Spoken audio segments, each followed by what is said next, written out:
여러분, 들기름이 최고의 보약이라는 말 들어보셨나요?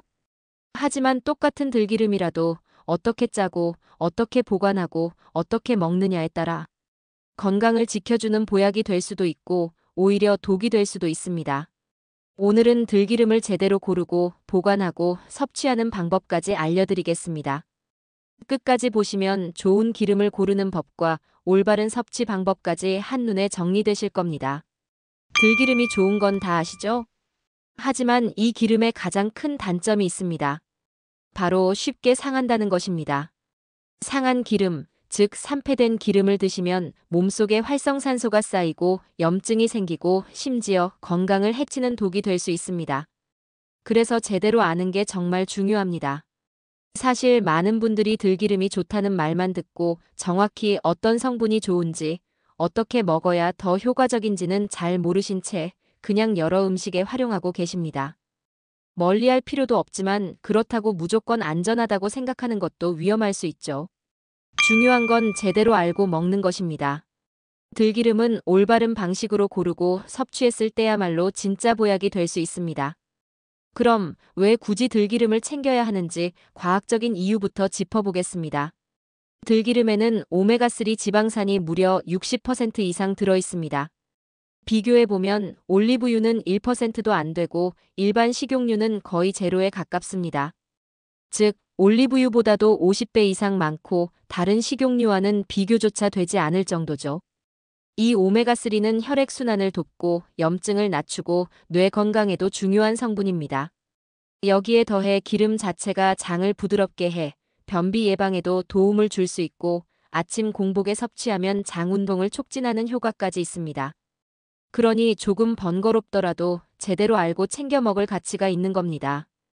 중요한 문제는 기름을 어떻게 짜느냐입니다. 고온 압착으로 들깨를 볶아서 짜는 전통 방식은 고소한 맛이 강하고 기름이 많이 나오지만 50도 이상 올라가면 오메가3가 파괴됩니다. 심지어 고온에서 벤조피렌 같은 발암물질이 생길 수도 있습니다. 반면 냉압착으로 열을 가하지 않고 짜는 방식은 맛은 담백하고 기름 양은 적지만 오메가3가 살아있고 산패 위험도 줄어듭니다.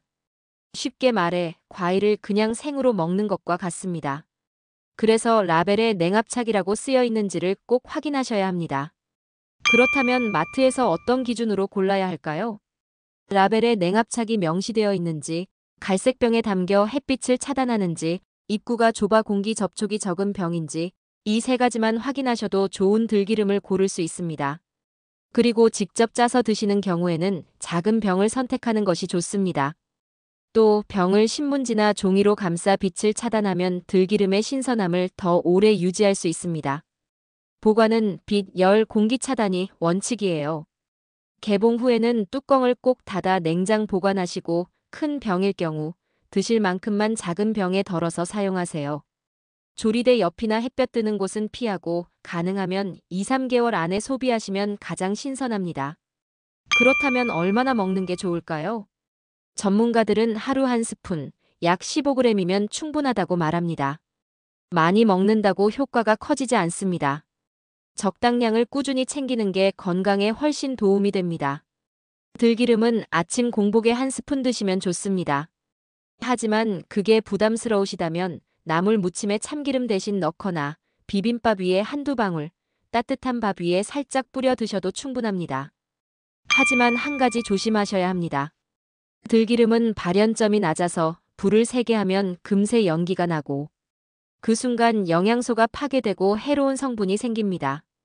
그래서 프라이팬에 직접 기름을 두르고 달궈 쓰는 방식보다는 요리 끝에 마무리용으로 살짝 넣는 것이 가장 좋습니다.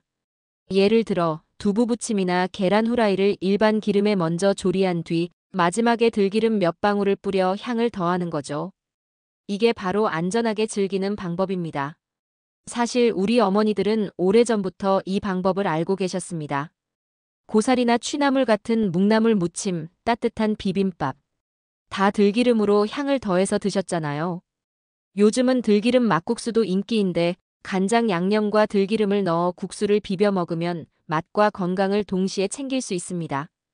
정리하면 들기름은 오메가3가 풍부해 보약 같은 기름이지만 잘못 보관하거나 고온 조리하면 금세 산패돼 독이 될 수 있습니다. 냉압착으로 짠 것인지, 갈색병이나 종이로 감싸 빛을 차단했는지, 그리고 작은 병으로 나온 것인지. 이 세 가지만 기억하셔도 기름을 훨씬 안전하게 고를 수 있습니다. 먹는 방법은 하루 한 스푼, 음식의 마무리용으로 활용하는 겁니다. 이제 들기름 고르실 때 오늘 알려드린 기준을 꼭 확인해 보세요. 작은 실천이지만 가족의 건강을 지키는 큰 힘이 됩니다. 여러분은 평소에 들기름을 어떤 음식에 활용하고 계신가요? 댓글로 남겨주시면 다른 분들에게도 큰 도움이 될 거예요. 앞으로도 건강한 밥상 지혜 꾸준히 알려드리겠습니다. 구독과 좋아요, 알림 설정까지 해두시면 놓치지 않고 보실 수 있습니다.